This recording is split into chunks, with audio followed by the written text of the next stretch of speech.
everyone, we're going into our new podcast. This is Chris, and today we are trying to tackle the topics of what PlayStation is doing with their Last of Us Call of Duty betas, and what's going on with the Xbox brand, how's Halo treating us, and how is Gears of War 5, and then other topics. So we'll lead Chris to jump into it with PlayStation. How's it going, everyone? PlayStation just had their State of Play stream. I caught a little bit of it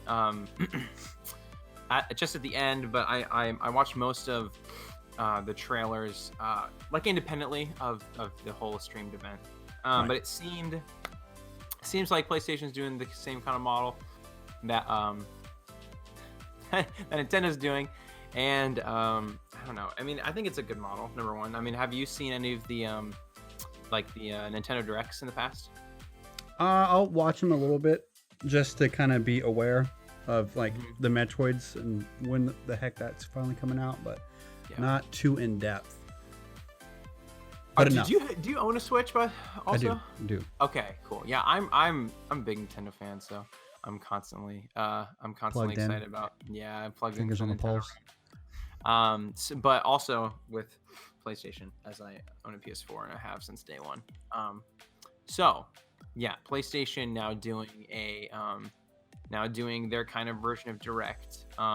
Very bare bones in terms of, so Nintendo Directs, they kind of have like they'll have interviews with, not interviews, but they'll have like Nintendo reps kind of come on screen and talk about either a game they're working on, or have returning people who like narrate the live stream. Right. PlayStation's was very much just like, here's the trailer and we're transitioning to the next trailer, and it was just basically just content, no right. filler, no filler dialogue or anything, which can be a good thing. For their first one, I'm sure it was good. I know Nintendo Directs used to be a little bit less popular than they are now, but anyway, they had it, and not too much, and not a lot of content, but of the content they showed, it was Enough to get a conference out there. So they showed, what was it at? Enough to put up a conference and put something up that's worth a flip. Yeah, absolutely. So the things they showed off were the Call of Duty campaign trailer. These are the big things, at least. Yeah. They showed off the Call of Duty campaign trailer, which is something I've been very excited on hearing about. I've been following that game, been playing in the alpha, played in the beta last weekend, and I've been enjoying my time. I like the shift they're taking, kind of Call of Duty, both like tone-wise, but also gameplay-wise. Right. And the campaign looks good. The trailer was good, and I'm very interested. Very like your enemy is not defined. It's not like you're not like fighting against never like governmental. There's entity. no like Germany, Russia, let's go kill some Nazi type things. It's like, all right, we got like an unnamed group out there in the nether to kill. Yeah. So I think the concept of the story is that potentially the Russians were creating some kind of chemical weapon, and it kind of got lost into the black market, and I think we're like tracking it down. Right. And you play as 3 different characters, which is another really interesting thing. You play as a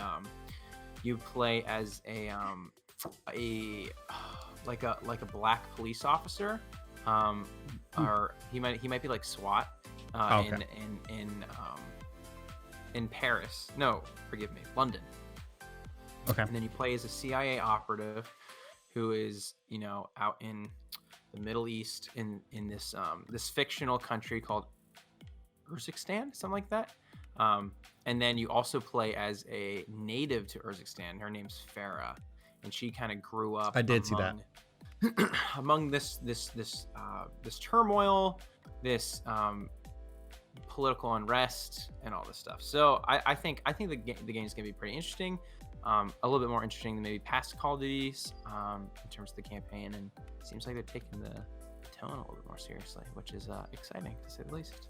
Yeah, I was able to peek at some of it. I watched the trailer yesterday too when it came out. I heard like it was dropped accidentally through Black Ops 4's like news bit, and then PlayStation had it at their conference, so I ran over there and watched it. It reminded me a lot of it looked like they took what happened like 70s Afghanistan with the whole Russia backing out of Afghanistan after blowing it to hell and it being in kind of turmoil. It looks like they kind of took that timeline and cranked it up to year 20, whatever the hell it is. And I like that because it just makes so many story arcs with that, because you have to worry about what happened with the civilization, the citizens in Afghanistan, what Russia did, what US did, what's going on in that area altogether. There's so many different like little variables that line up that make it very interesting. So I'm pretty, they seem to always do really well with the Modern Warfare campaigns. So I'm not really too worried about the campaign being bad. And it's nice having a campaign again after the Black Ops 4 of nothing. Yeah, no campaign for sure. I know like in the past Call of Duties, specifically the Modern Warfare, while the campaigns are great, they seemed a little far-fetched in the sense that like these like, can you see the conflicts happening from Modern Warfare 1 to 3 in real life? Not really. And that's kind of where they're going with this game, is these a little bit more grounded, a little bit more contemporary. One of them actually, like, I think you're trying to get like some important figure out of an embassy while a ton of terrorists are attacking it. So very 13 hours. Yeah. Which like, it just interests me a lot. So it was one of the things they had. They showed a little bit of Death Stranding to promote a new PS4 Pro bundle. So, I mean, Death Stranding looks super cool. They kind of released some trailers last week or 2 weeks ago of a conversation between, gosh, I only know him as Daryl from The Walking Dead. What's the actor's name again? I go by Daryl too. That's an actor. I just go by what's his TV character. Name's slipping me, but there's a scene between him and two other characters in the Oval Office of, I guess, the New America or something. Very Konami, or not Konami, very Kojima-esque. Weird but interesting. And I don't believe Kojima's going to put out something that isn't amazing. Like, yeah, because it looks, from the bits and pieces, even from an Xbox fan looking at a PlayStation product, it's a lot of what the hell's going on, but at the same time, I want to know what's going on, because it looks like a game I would want to play just for the sake of the story of it. Yeah. So it's exciting just from an Xbox fan looking at a PlayStation's exclusive and being like, well, lucky dogs, because I mean we're still struggling with our exclusives right now. The exclusives, which we'll get to. And then the big thing was a Last of Us trailer. So this is the kind of first real trailer that The Last of Us Part 2 has gotten. I was at the end of the event, as typically as the Last of Us stuff kind of is. It's kind of their big show. Naughty Dog being their best developer, being probably the best developer in all of gaming. Fair. That's subjective, but yeah, it's also slightly objective. I mean, it's you're not wrong. Yeah. So, I mean, it just looks amazing. Like everything from just like the way that like the trailer sounds, just even the pacing of the trailer. It's so like so Naughty Dog. They're so good at just like getting like so much emotion in little things like little guitars and characters and what they're doing and stuff. But yeah, very excited for that. And they announced the release date. I believe it's February. This coming February, either at the beginning of the month or right at the end of the month. Very excited for that. I actually, well, as we all know, Last of Us Part 1 came out on PS3. I had an Xbox 360 at the time. Never thought I would ever play PlayStation because I was an Xbox fan. I was a Nintendo fan, become Xbox fan late middle school, all of high school, and then I got a PS4 sophomore year of high school, and then into college and such. And I never thought I would play The Last of Us, so I actually watched, I think, PewDiePie play it all, or some other person who didn't talk very much. I can't imagine PewDiePie not talking much. I know. Generally, there's some sort of dialogue in there. So I actually, the first time I experienced it was a Let's Play, and then I played it myself when I got my PS4. But yeah, very, very excited for the sequel. like it was, as we have talked about, like an Xbox fan looking at PlayStation stuff. The Uncharted stuff was like the thing for like us looking over at you guys. Like that was the game that was just killing it. And once the whole Uncharted thing, I don't know if it wrapped up or where it's at in their franchise, but once Last of Us kind of kicked into gear and the 2 trailer came out, it's just kind of made you look like an Xbox fan looking back at Microsoft and being like, what are we doing? Because Gears 5 was, now that we're in it, now that it's over, now that we've played it, it looks like another money dump. Like it didn't come off as like, you're not going to bring over any new people with that game. Mm-hmm. You're not convincing anyone to buy an Xbox or even download Game Pass on their PC and play it, really. Like I know a lot of people that are PC players didn't even touch it. So kind of disappointed with the Gears 5 movement, and it leads me a little worried going into Halo just because the creative director is gone. He said sayonara for whatever reasons. That's all kept in-house. So yippee for that. And like I don't feel like I was on pretty sturdy ground after the trailer with seeing all that in the walkthrough at E3, but with how Gears panned out, I don't know what happens at these marketing discussions that Microsoft has, but I don't think they're constructive. Like I'm not seeing positive things come out of it. So it's just a weird state with the whole Microsoft Studios bit. I don't feel comfortable with those people making a game. Yeah, it's it's definitely been a drought of titles, like you said, that are gonna bring over people. I'd even say that Halo 5 isn't really a title that brought any new people over. No one, 100%, no one came over for that game. They may have bought it, got pissed off with Xbox and sent it back, and then there's even more resentment for Microsoft and Xbox after Halo 5. But no long-term folks are here on Xbox because they're like, oh shit, Gears of War 5 or Halo 5 was great, loved it, I'm staying here forever. Just not the case. So I'm not. It's a weird.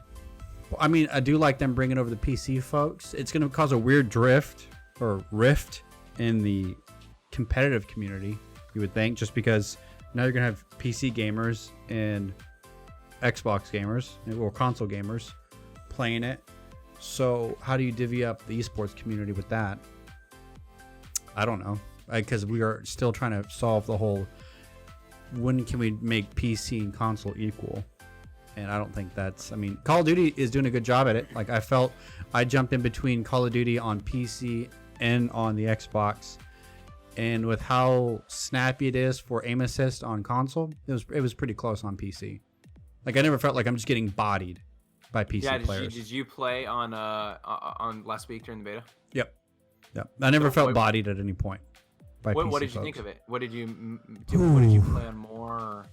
I was pretty satisfied. Like, I think a lot of folks from the streaming community were just like, oh my god, people camp. Oh my god, there's claymores. I think a lot of people have been so away from the Call of Duty experience to really remember, yeah, this is what this game was, dumb shit. Like, this game was that. You had people that had army of one or whatever that would rotate in between explosives and have infinite grenade launchers and stuff like that. That's all has happened before, and I felt great with it. Like I had Call of Duty nostalgia with it. I don't think any aspect of the game really was a negative thing for me. Like the sound was great, the way the game looked. The shadows were a little dark, but I mean, I don't want it to be necessarily like Halo 5 or CSGO where there's so much contrast in players to background. Like I want it to be a little challenging to spot stuff. Yeah, sometimes when players were inside buildings and you were outside, it was impossible. It was hard to see in. But then again, that's kind of realistic. Yeah. Yeah, definitely gives you an advantage to being inside. So this discussion kind of led us to talking about Xbox as a brand. And I know we've talked about in the past. I think they're doing some awesome things infrastructurally. And I know that's something we've talked about with Games Pass and things like backwards compatibility. Now that's old news, but It's still big. It's something Yep. that PlayStation doesn't have. I think both consoles will come next year. Well, it sounds like the PS5 that's their focus on making it all around PS1 and 5. So, yeah. How are you feeling? Like, so we've got Halo coming up, Halo Infinite. But it's also gonna be on PC, which since we've discussed last, I'm gonna be getting it on PC. Mm-hmm. Yeah. So I don't have to buy an Xbox. Because that's all I really want an Xbox for. Yeah, then you can always put an Xbox remote on a PC and you're fine. So that's one of the nice universal things about Xbox. So what you're saying with what they're doing is you don't necessarily need to own an Xbox. And I think that's the dream they want to get to. I think they want to get Xbox Game Pass. I think they want to get away from hardware. I think they want to go back to the office life. Like where they can just put Office 365 on everything. I think they want that with Xbox. Now, they haven't... I mean, Microsoft as a brand, they don't make money off the Xbox brand, do they? Not a lot, not much. Last time I checked revenue, I don't think they were making much anything. I think that Xbox hasn't made Microsoft money in like, I heard someone, and this isn't, I have not corroborated these facts, but I'm pretty sure someone told me that they haven't made like money off Xbox in like the last 2 years, if not 3. I would not be surprised. Yeah. So, I mean, do you see Xbox kind of getting out of the hardware game? Like, stop pushing the box and just like being I mean, I think with where streaming and cloud gaming is gonna go, I think eventually everything can exist on any screen. You know what I mean? I can just boot up my TV and I can just stream my game. Right. When internet speeds and bandwidth can support that. But do you even see maybe a motion before that day is realized of Xbox kind of getting out of the hardware game and just being a software company? As we keep getting all these smart TVs, and internet speeds, like we said, keep going up and up. I think we eventually get an Xbox Game Pass app on TVs. And because, I mean, they've already talked about it because that leaked of the Switch getting the Game Pass login. Like there's some sort of application game where you can log into Xbox Game Pass on a Switch at a certain point in time. So I think we're going to start seeing, I think Microsoft's always going to have their Surface device with this, and they'll have their Xbox. I think they're going to start limiting their supply a lot better and kind of gauging, not to over supply the market with hardware in regards to consoles, because I think that eventually will be dead. 5 years down the line, I think we're just gonna be off of the Xbox Game Pass. I think there'll be some diehards that want that hardware where they don't have to worry about latency and stuff like that. But like they've been hinting at it for so long, like back when they released the OG Xbox One, of not wanting to be able to return games, it all being diskless. They wanted to like really limit the physical aspect of gaming. They wanted that gone, and people freaked the hell out about it. So I think Xbox will get to the point where there's no disc, there's nothing. If you want to have a third-party game, they'll probably allow some sort of store/outlet like the Microsoft Store, where you buy the game and you can plug that into your Xbox app, Game Pass, whatever it's going to be at that time. I think that one of the things saving, maybe kind of giving Xbox some like job security in terms of like it's still going to exist in that day and age. It's just like, yes, they've been mishandling their IPs, but they have big IPs. Like Halo hasn't been relevant, but it's still Halo. Like you can revive that, you can do it well, and everyone will be satisfied. And speaking of, they own Minecraft, and as of last 2 weeks, Minecraft just became the best-selling game of all time. Minecraft kills. That is like an unsung hero to Microsoft as of late, and really the gaming industry. Like that game is so undervalued, but so valuable. I mean, when Microsoft bought it from Mojang for the billions of dollars that they bought it for, that was one of the best studio purchases they've ever made in their existence, if not the best, because I can't tell you another studio that's panned out. When they bought Rare back in 2000 and got Crash Bandicoot and all that stuff, or not Crash Bandicoot, what's that? Banjo-Kazooie or whatever his name is. Banjo-Kazooie was pre... was that pre-Rare? It it was pre-acquisition. Rare made the Donkey Kong games, Yeah. Donkey Kong Racing, all the Banjo-Kazooies, but as soon as Microsoft purchased them, they didn't They make made anything Connect for a while. Animals. They made Connect I think stuff. they did make that actually. They made doo-doo afterwards. So I know. I think that Mojang hands down was the best purchase they've ever made. I wish more kind of would maybe come out of it, but they really don't need to do too much of that algorithm that they have with Minecraft, because I mean, what more do you need to add to Minecraft? And it's interesting because there's been such a resurgence in Minecraft as of late. And like, sure, we see some of that, and undeniably, some of this has been kind of charged by PewDiePie making a lot of Minecraft content. But even before that, like, Minecraft's like, you know, it was huge when it came out, absolutely massive. Kind of dipped down for a little bit. Other games got relevant, then the Fortnite craze. But like, we've seen this, like, Minecraft is almost back in relevance. Where actually, to the point, me and a couple college friends, my roommates included, some friends from other colleges, we all started this Minecraft Realm. It's a service that Microsoft offers. You just like rent a server, like through them. It's called a Realm. You pay $8 a month. Not per person, but just for the Realm, and anyone can log on and play. So we've been having this Realm going for like the last 6 months, and it's awesome. Like, I probably put in 20 hours in the last like 14 days. Or, I mean, I'm busy, so that's a lot for me. But Right, yeah, of course. So I had a couple streamers go in on a server through the Java edition so they could have a mass population, because I figured at a certain point having 200 people in your game would be sweet. Because we went to the Realm route, and with the streamers, it was an issue just because you would run into more than 16 people wanted to play, and so it was just a pain in the ass. And then going through the Java edition kind of limited a lot of people's access because it's on PC. I just wish Microsoft would open up something that was more than 16 people or whatever the number is on the Realm, so it could be wild. That's the only picky thing I have with the whole Realm. I think the Bedrock edition, because there's two versions, is the Java edition, which, correct me if I'm wrong, that's like the original version of Minecraft. OG, yep. That is the one.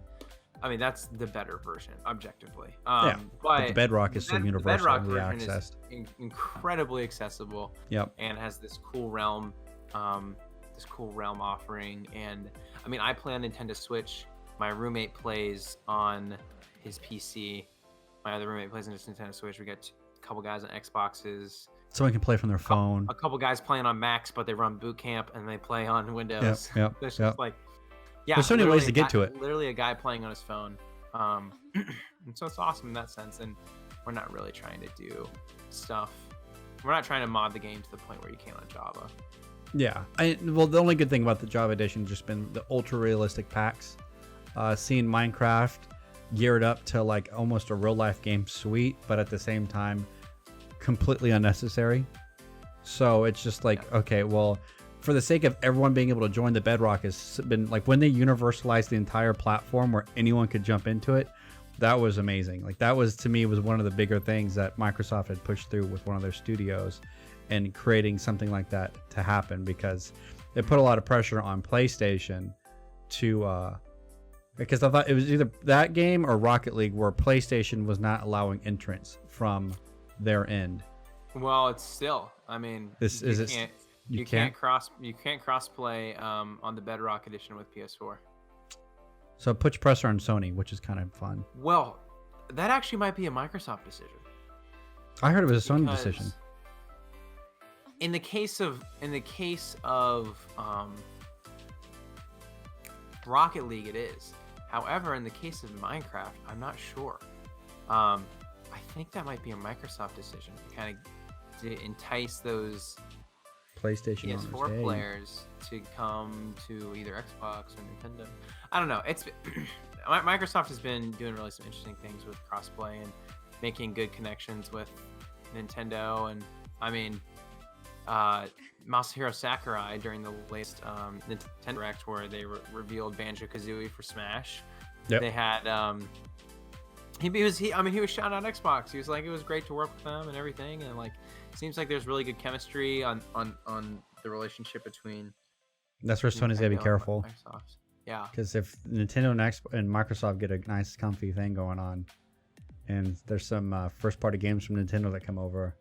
Hey, that's nice. Yeah. That solves their problem of studios in house and not having Nintendo great or first parties for Microsoft. Yeah. That's the only attack. I don't know how she handle PlayStation. You can't make stuff in house. We already saw that. Scalebound was 4 years of dog shit. We're gonna spend 4 years making a game and then throw it out the window. I've never seen that happen before. They did that, so it's just. I mean, going after Nintendo would be the most exciting news I've ever heard from Microsoft outside of Halo. It's weird, man, because we've got this. I mean, we had this trifold of companies. We have Nintendo, who's making amazing products. Switch is like the best thing ever. Switch Lite. Yep. Maybe not for every consumer, but for the consumer it is for, it's a phenomenal option. $100 less. So they're killing it in the hardware game and they're killing it in the software game. Then you have PlayStation, who has, I mean, undeniably the best exclusives: God of War, Uncharted 4, The Last of Us. What's this one coming out by Kojima called Death Stranding? Yeah. And then you have Xbox, who's like kind of getting cozy with Nintendo. They're doing some really cool infrastructure things, but they really don't have the games to convince people to buy the box. So we'll see. Yep. Interesting stuff. Anyway, so let's talk about some random things. Fire. Medal of Honor. Did you see the trailer? See, that's when you mentioned that, I was like, "There's no way." Like, I thought they had died with you tell me right now. Name the last Medal of Honor. I think it was Airborne. Airborne or Vanguard? Something. I want to swear on my life it was Airborne, and that was like 2010. Yeah, that was like on the 2011. Wii, something like that. It was Anyway, it was long. Yeah. Either at the State of Play event or it just showed up my subscription box on YouTube. I saw a Medal of Honor trailer for like a VR game. It kind of looks weird. I mean, it's a VR game, so the graphic fidelity isn't there. Yeah. I'm just shocked that this is a thing. I mean, that studio has got to be so down on its luck and or just not there anymore that this is a market entrance in the VR world that makes sense. And I believe that makes a lot of sense, where they're like, okay, well, we're not really making any competitive video games in the normal formats. Let's go and just risque and go over and do some VR stuff, because it's been a while. And their team has to have had something up their sleeve for a while. And now that the games are like, once the new Xbox and the new PlayStation come out, they sound like they're going to be consoles that can handle VR without having to have a computer. Yeah. So that could be a good thing. Anyway, that was just random. Kind of threw me off a little bit. Mario Kart Tour. That just came out. I didn't know it was out. I heard it was like either in the works or it was going to get released. I didn't know that was out. So it's out? Just, it either, I think it released today, if not yesterday. Yeah, just, I mean, I haven't played it, so I can't really speak to it and its functionality and kind of like how the game plays and stuff. But just the idea of like Nintendo kind of putting out mobile games. How do you feel about that?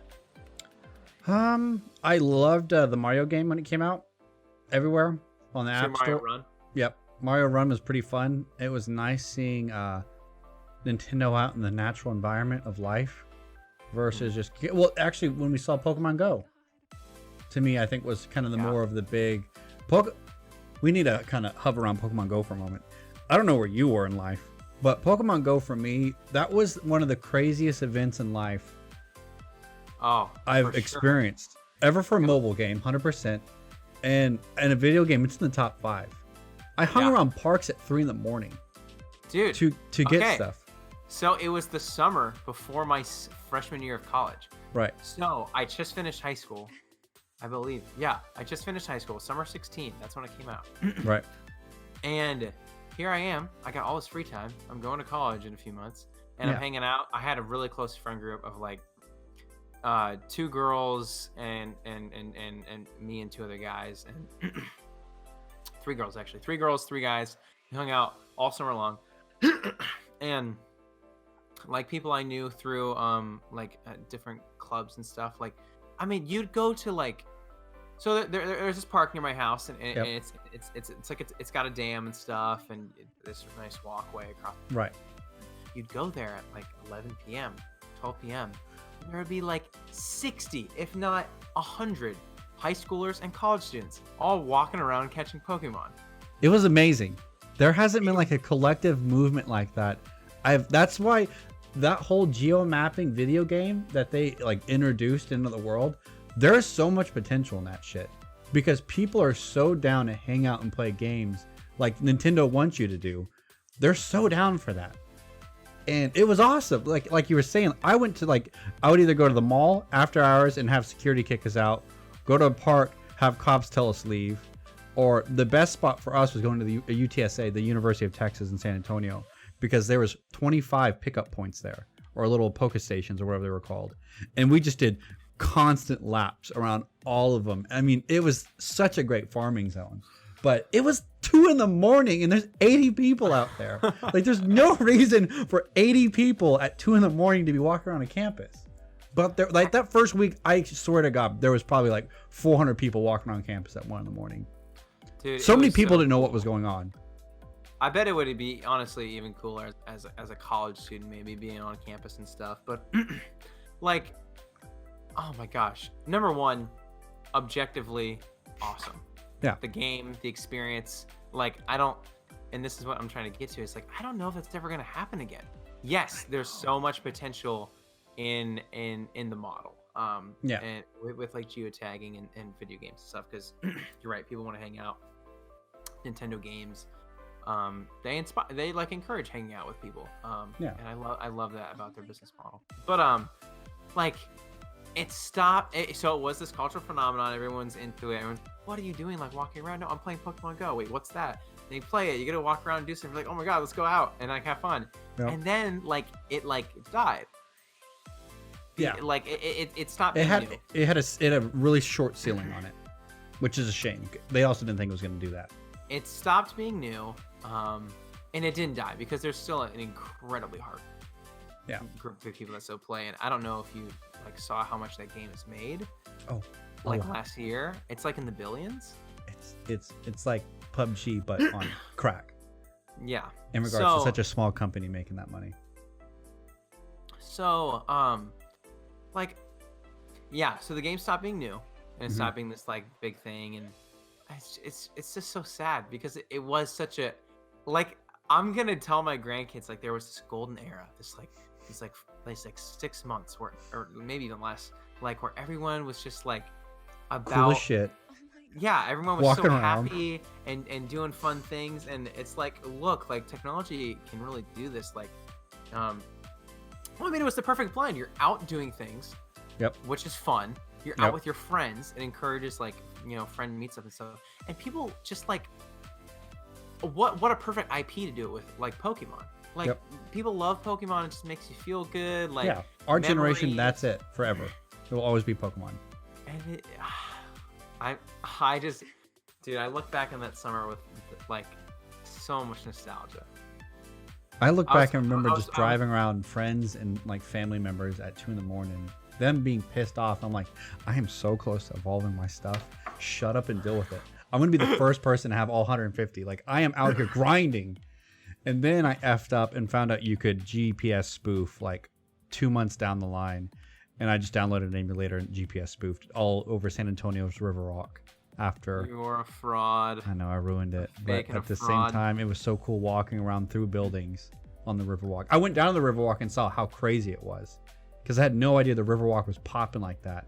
One dinner we went down with my sister and my family and my girlfriend, and we all went down, and it was just pumping. Like, everyone was out, everyone's playing Pokemon. I could have probably like shoulder charged like 14 different people into the Riverwalk. Like, everyone was there. It was so packed, and it was just a magical moment. Like, I just, like, at that point I knew, okay, I can't do this all the time because I'm gonna get like raped by a homeless person, but on top of that, I want to play this. So I have this video of me at work at Jimmy John's, and my manager's out there trying to catch Krabby with like another worker. You're like, oh, there's a Krabby nearby, we gotta go catch it. Oh, where was I? I was working at Sprint at the time. I was working at Sprint, so we had like 2 Poke stops right next to us. I could always like Dude, refuel that's so nice. Mm-hmm. And my boss didn't give a crap. She's like, yeah, Pokemon, I'm doing the same thing. We're cool. Everyone was playing it. I know, man. I convinced the security. Imagine being a security guard at that time and thinking, why? What is going on? Why there's so many people? Why is 2,000 people walking around a university at 11 o'clock at night? I can't imagine like all the real world situations where people were looking at us and being like, what is going on? And then finally understanding this is literally a game on your phone causing this. So yeah, crazy, dude. That game was and will forever be one of the highlights of gaming. Oh, for sure. Speaking of another cultural phenomenon, and if it's your thing, highlight in gaming, Fortnite. Fortnite. Yeah, I liked it. Undeniably cultural phenomenon. And honestly, when it came out, I loved it too. When it came out, it had this college rhetoric or like persona. Like everyone in college was playing. I remember seeing it on like Barstool all the time. Yeah. Like, dude, you got like top 5. Dude, I won this. I went to a party and I was playing Fortnite and I won. It was crazy. But it was very mainstream. Yeah. For that group, and it was nice. Anyway, Fortnite. Yeah. They're adding bots to the game now. I don't know if this is for the regular game mode or for a separate one. I just saw something on Game. But it looks like Fortnite is going to be introducing bots to, like AI to have like an easier target for bad players. And we've seen. Obviously, Fortnite has created this hyper-competitive community, and there's been a lot of strife between that community and Epic Games as to like what actually goes in the game. Yeah. Some of them being taking away turbo building, or slowing down the process of building, so you can't do these crazy turbo builds.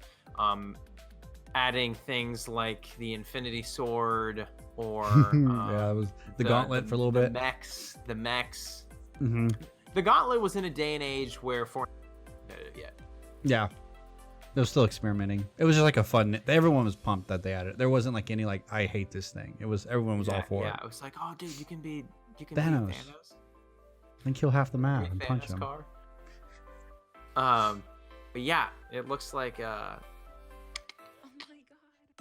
Yeah, it looks like if it's in the regular, if they're adding bots to the regular multiplayer VR experience, that's kind of, I mean, you remember when Call of Duty did it on Black Ops 1 when they added in the training mode where you could like go into a map and kill bots that were your friends' gamer tags.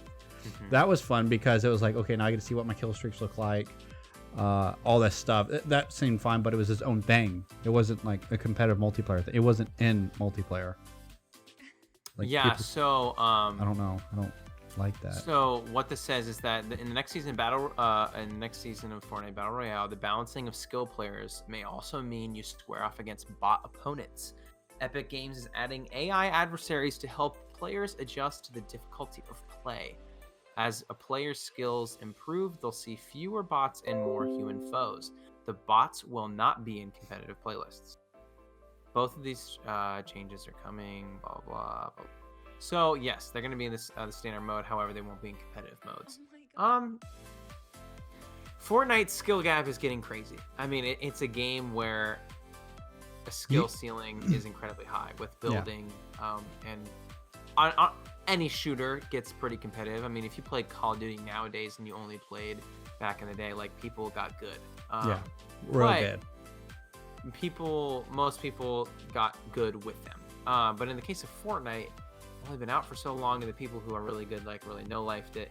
And because it's such a big thing with kids, like these kids who they're like, Daddy, Mommy, buy me Fortnite, and they finally do come September 25th of 2019. They get in the game and they have no chance. Oh yeah. I mean, they're blindfolded. Exactly. So it's definitely it's like a real issue, and I think for the Fortnite brand to succeed, I mean, they gotta figure something out. I feel like it's a lack of content in regards to no other game modes. Like there's not like a story where you can kind of practice getting used to like the mechanics of the game. There's not that kind of co-op experience. It's just BR. and they just recently added that practice ground or park or whatever the hell it is. But like, there's not like an easy way to kind of get accustomed to fighting, where you kind of have that in most of other games. So I kind of can see that, where it's like, okay, well, we need to create some sort of new content where people can kind of step ladder up their way to being awesome. Anyway, so Fortnite will have to figure that out, and I'm sure they will. But I mean, like, it's I have friends who play competitively, and it's very easy for them to kind of get stuck in a box, kind of have their head in the sand and be like, they should just carry the competitive players. But I mean, like, Fortnite is a game that's basically completely supported by a casual audience. Yeah, and that concurrent game. Yeah, so I mean, they got to keep the casuals there. Like, it's important.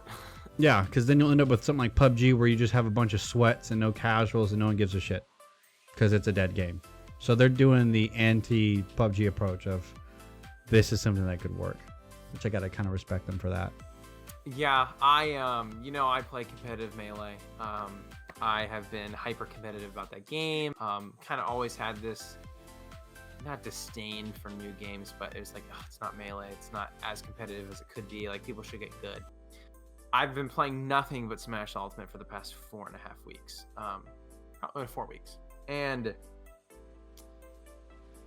I can objectively say that game is Melee.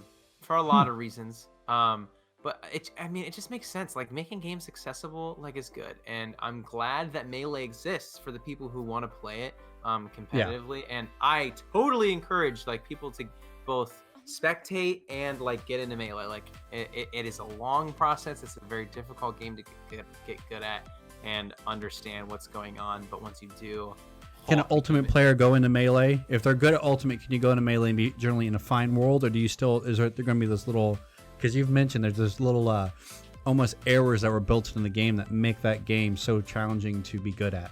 If an Ultimate player goes into Melee, they are incredibly frustrated by how the game handles, and they are absolutely bodied by someone who plays Melee. Now, someone who plays Melee goes into Ultimate, there's a much bigger transfer of knowledge there. That muscle memory almost. Yes. Melee's harder, but because it's more technical, and it's more technical because of things that exist in the game. Basically, no. If you play Ultimate and you go to Melee, it'd be terrible. But putting the time into Melee, it's hard to convince someone to put time into a game from 2001, and that's something. When I have a group of Melee players here at my university, and I play with them all the time. And as I have been playing with them for the last couple weeks, because I've just been so busy, like, it's hard to convince my roommates and other people to play a game that's so old and requires a box TV. Like, we could just play Ultimate. And so I've come to respect Nintendo's decision of making their games more accessible. And right. I mean, they're still so fun. Like, I love Ultimate. It's not as competitive, but are you a fan of emulators at all that allow you to go to Melee, or does it just doesn't carry the same weight as your normal? I play I'll play Melee on my PC using the Dolphin emulator sometimes. Dolphin's one of the greatest things ever made. You got to get a sorry, you got to get a TV that has a 1 millisecond response time. Yep. Well, so it can't, like, the Dolphin emulator can translate Melee as long as you have the equipment into a pretty real world experience, as if you had Melee itself on a GameCube. Yes, yeah, or no? It's definitely comparable. Yeah. Okay, good. There's actually custom builds of Dolphin called Faster Melee, and they are specifically built to run Melee faster. Huh. Because I've seen the Dolphin emulator on, I mean, I have it on Android for Game Boy stuff, but now that the phones are getting better and better, I really want to start getting aggressive with other games on it, just to see how they would feel and run. Yeah. And then also run, like, Bluetooth. I saw that there's a Bluetooth GameCube remote, and I really want to kind of get 2 GameCube remotes and set up my phone and give that a whirl. Yeah. Because we were talking about mobile games. That is a really cool controller that exists. I think, unfortunately, the only one that exists that's wireless is Battery Pack. It takes like AA's, but I could be wrong. There could be another one out there. That one that I'm talking about is made by PowerA. But anyway, I'm just saying, I understand the argument of Right. catering to the casuals. It matters. And I see that through Smash, and I understand that Fortnite is epic. Anyway. Movies. Sorry. I've been like choking for the last I mean, seconds here. everyone chokes every now and then. We'll let it Sure. slide. So, let's push away from games, and we'll get to the closing topics of the podcast this week. Talk about some movies. What do you want to talk about? So what you made me look at with Uncut Gems, because I saw it, everyone was raving about it yesterday or whatever it was. Going in and watching that now, oh my gosh. It's like, why weren't you doing this like 20 years ago, 10 years ago? What were you doing? Like what went off in his brain for him to be like, okay, serious role? I'll do it. So, for the viewers who haven't either seen it or heard about it, Uncut Gems, new movie coming out by A20 Studios, which, by the way, they make amazing films. They're great. Were they behind Get Out? I don't know. I wouldn't be surprised. I don't know. I thought Jordan Peele might have gone through like his own like personal studio or through a different studio. Yeah. They were? I don't know. No. Oh, I don't know. I'm figuring that out.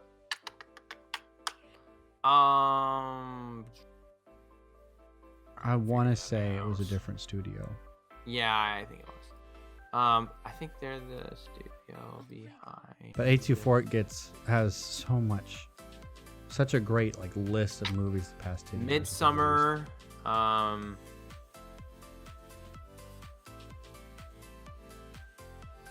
What are some other big? Hereditary, The Witch. I think I kind of remember The Witch. Anyway, whatever. So, Uncut Gems. Adam Sandler is the lead actor, and he's playing a serious role, and it's weird because that's not Adam Sandler. But it's so good. It looks Not the so Adam good. Sandler I know. So he's Yeah. playing this like sleazy Jewish gem. Whoa, Jesus. I mean, he is. According to the description of the movie, that's what it's labeled. yeah. Okay. According to the movie, his Yep. character in the film is this sleazy gem seller, and Yep. he I guess He's he also like Jewish. He's also Jewish. He like makes bets and stuff, and apparently he gets deep in with the sharks, Mhm. and I don't know, something about his character feels so natural. Yeah. It just, that's what I'm saying. Like, it felt like he should be doing this.